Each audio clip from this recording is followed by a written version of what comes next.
Hello everyone, welcome back to 说说 Chinese, 说说中文. I'm Shuo, your Chinese native speaking teacher living in Bangkok, Thailand. We're so afraid of making mistakes when speaking another language.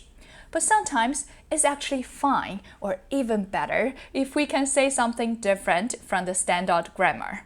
So in this video, I'm gonna tell you some mistakes that you're allowed to make, and they can actually make you sound more like a native. First of all, we're gonna talk about the use of the, the. I actually hate it so much to mention it because I think the three does are so different and they convey totally different meanings. Also, it is not that hard to use them correctly. I explain the difference between them in detail in this video. Check it out if you're interested. 你知道吗？我遇到我的白马王子了。他又高又帅，喜欢运动，性格也很好。哎，他给我发信息了。拉黑。怎么了？他用错了的地的。Many Chinese people, I mean the majority, will only use this the for all the situations that you have to use the or the or the, either because they can't distinguish between the three of them, or they're just too lazy to use them correctly and they don't even care. So I would say it is kind of like the who-whom situation in English. You get judged by correcting people. So feel free to use just this the. It's totally fine. I mean, I probably still gonna get pissed off, but you do you. 别生气了，我们来看看第二个词吧。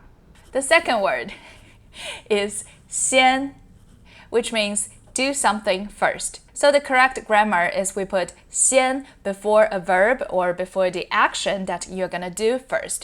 For example, 吃饭以前要先洗手。吃饭以前要先洗手。Or 我们先来看一看这一课的生词。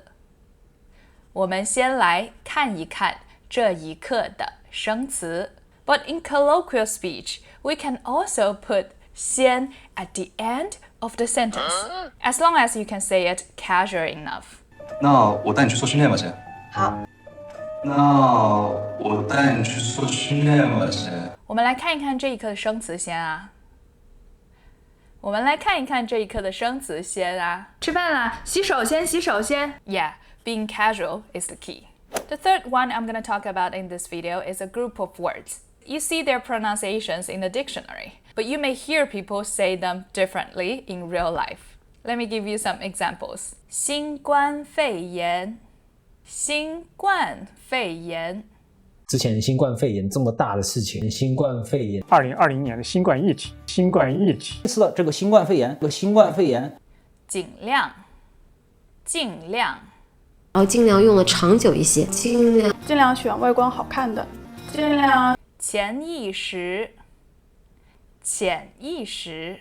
你遇到一个比较大的困难的时候，确实可以激发出你潜意识里面的一些东西。气氛，气氛，气氛有多美了？气氛，我就觉得气氛很悲壮，气氛很悲。把什么什么当作，把什么什么当作。吐槽，吐槽。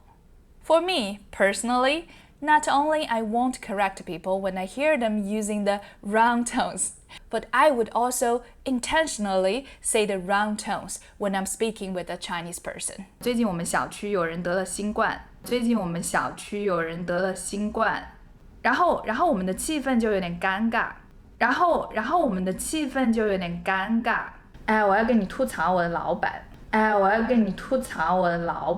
The last one is symbol, or I would say it's more like a punctuation mark in Chinese context. I'm talking about this one. Tilde.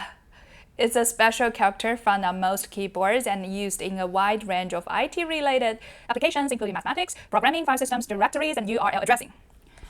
But in Chinese, it's much more simple. It can be used basically after every text message and gives a casual, friendly, and relaxing vibe.